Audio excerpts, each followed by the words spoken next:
السلام علیکم ناظرین، امید کرتا ہوں آپ تمام لوگ خیر و عافیت سے ہوں گے۔ ہمارا آج کا ٹاپک عبادت کا تصور اور دین اسلام۔ دین اسلام میں عبادت اور بندگی کو بڑی اہمیت حاصل ہے۔ رب کائنات سورہ ذریات میں انسانوں اور جنات کی پیدائش کا مقصد بیان کرتے ہوئے فرماتے ہیں، اور میں نے جو بنائے جن اور انس سو اپنی بندگی کو۔ انسان اور جن دونوں مخلوقات کو رب تعالیٰ نے عبادت کے لیے پیدا کیا ہے، مگر سوال یہاں یہ ہے کہ عبادت سے کیا مراد ہے؟ اللہ تعالیٰ اور حضور انور صلی اللہ علیہ وآلہ وسلم کے نزدیک عبادت کا تصور کیا ہے؟ عبادت کس چیز کا نام ہے؟ آج کے دور میں اس فرد کو بڑا شخص سمجھتے ہیں جو ہر وقت عابد کے حجرے میں موجود ہو، بس نماز اور مصلی سے اس کا واسطہ ہو۔ صوم و صلات واقعی عبادت اور بڑے ارکان اسلام ہیں، لیکن صرف صوم و صلات ہی عبادت کا نام نہیں۔ یہ تصور عبادت کا محدود تصور ہے۔ اگر اس بات کو تسلیم کر لیا جائے کہ اسلامی عبادت صرف صوم و صلات اور حج و زکوٰۃ کا نام ہے، تو اس کا مطلب یہ ہوگا کہ مسلمان کو ہمہ وقت نماز اور روزے میں ہی مشغول رہنا چاہیے، کیونکہ وہ اس کے لیے پیدا کیا گیا ہے، جبکہ حضور اکرم صلی اللہ علیہ وآلہ وسلم نے فرمایا ہر مسلمان پر حلال روزی تلاش کرنا فرض ہے۔ اب ظاہری بات ہے کہ حلال روزی حاصل کرنے کے لیے وقت کی ضرورت ہے، محنت و مشقت کی ضرورت ہے، اور پھر حلال روزی سبب ہے مناجات کی قبولیت کا اور نیک اعمال کے سرزد ہونے کا۔ سب کچھ ترک کر کے مسجد میں بیٹھ جانا، یہ عیسائیت میں تو عبادت ہو سکتی ہے مگر اسلام میں نہیں۔ ہندوستان کے مذہب میں بھی عبادت کے لیے جوگی بننا پڑتا ہے۔ مہاتما نے بھی خدا کی معرفت حاصل کرنے کے لیے تاج و تخت چھوڑ کر جنگل کی راہ لی تھی، مگر نبی مہرباں صلی اللہ علیہ وآلہ وسلم کی شریعت میں عبادت کا تصور کچھ مختلف ہے، کیونکہ اسلام ایک دین فطرت کا نام ہے۔ اسلام عبادت سے زیادہ زور معاملات و حقوق پر دیتا ہے، ربانیت کی نفی کرتا ہے۔ حقوق سے بھاگنے والے افراد پر رب کائنات کس قدر ناراض ہوتے ہیں، اس بات کا اندازہ آپ کو سورہ مائدہ کی اس آیت سے ہو سکتا ہے۔ اے ایمان والو، مت حرام ٹھہراؤ ستھری چیزیں جو اللہ نے تم کو حلال کی ہیں، اور حد سے نہ بڑھو، اللہ نہیں چاہتا زیادتی والوں کو۔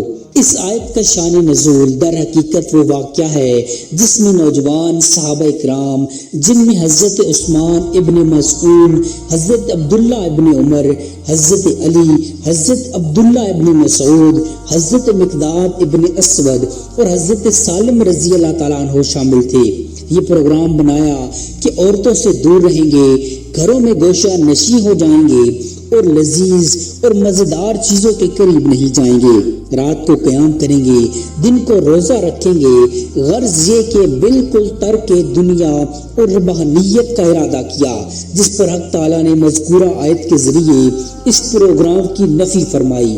حقوق کی ادائیگی پر رب تعالیٰ کی طرف سے بڑے اجر و ثواب کے وعدے موجود ہیں۔ صحابہ اکرام نے حضور اکرم صلی اللہ علیہ وآلہ وسلم سے سوال کیا کہ ہم اپنے بال بچوں کو کھلانے یا پلانے کے لیے محنت مزدوری اور نوکری کرتے ہیں، کیا ہماری زندگی کا یہ مشغلہ خدا کے نزدیک نیکی اور عبادت نہیں ہے؟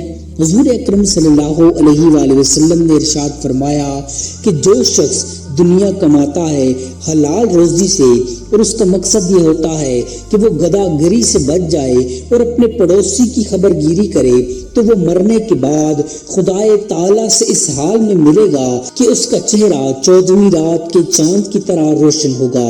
ماں باپ کی خدمت کو قرآن کریم نے عبادت الہیہ کے بعد درجہ دیا ہے، اور حضور نبی کریم صلی اللہ علیہ وآلہ وسلم نے فرمایا تم میں سب سے اچھا وہ ہے جو اپنے اہل و عیال کے ساتھ اچھا ہو۔ کیا بیوی بچوں کے حقوق کی ادائیگی معمولی درجے کی ہو سکتی ہے؟ ایک دفعہ حضرت سعد ابن ابی وقاص رضی اللہ تعالیٰ عنہ مشہور صحابی ہیں، حضور اکرم صلی اللہ علیہ وآلہ وسلم جب ان کی عیادت کو تشریف لے گئے تو یہ اپنے آقا کو دیکھ کر رونے لگے۔ حضور صلی اللہ علیہ وآلہ وسلم نے تسلی دیتے ہوئے فرمایا، اے سعد روتے کیوں ہو؟ تم نے جو خرچ خدا کی خوشنودی کے لیے کیا ہے اس کا تمہیں خدا کے ہاں ثواب ملے گا، یہاں تک کہ تم نے اپنی بیوی کے منہ میں جو لقمہ کھانے کا دیا ہے اس پر بھی خدا تعالیٰ ثواب مرحمت فرمائیں گے۔ جس مذہب نے بیوی کے منہ میں لقمہ دینے کو صدقہ قرار دیا ہو اس مذہب و دین کے ماننے والے حقوق کی ادائیگی سے کیسے منہ پھیر سکتے ہیں؟ احادیث مبارکہ میں حضرت ابن عباس رضی اللہ تعالیٰ عنہما کے اعتکاف توڑنے کا ایک واقعہ مذکور ہے۔ حضرت ابن عباس رضی اللہ تعالیٰ عنہ مسجد نبوی میں اعتکاف فرما رہے تھے۔ اعتکاف کی حالت میں ایک شخص آیا اور اس نے آواز دی، اے ابن عباس، اے رسول اللہ کے چچا زاد، مجھے میرے قرض خواہ نے پریشان کر رکھا ہے، اس سے میری سفارش فرما دیجئے۔ آپ نے اس کی فریاد سن کر سفارش کی کہ اس کو مہلت دے دو۔ اس نے مہلت دے دی۔ آپ واپس تشریف لائے۔ شاگردوں نے پوچھا، حضور اس معمولی کام کے لیے مسجد نبوی کے اعتکاف کو توڑ دیا، کیا وجہ ہے؟ آپ نے روضہ اطہر کی طرف اشارہ کرتے ہوئے فرمایا، مجھے اس قبر شریف میں آرام فرمانے والے رسول نے بتایا ہے کہ ایک مصیبت زدہ مسلمان کی مدد کے لیے چند قدم چلنا میری اس مسجد میں اعتکاف کرنے سے بھی بہتر ہے۔ معزز ناظرین، امید کرتا ہوں آپ کو ہماری آج کی ویڈیو پسند آئی ہوگی۔ مزید ایسی انفارمیٹیو ویڈیوز دیکھنے کے لیے چینل کو سبسکرائب کر لیجئے۔ جزاک اللہ خیرہ۔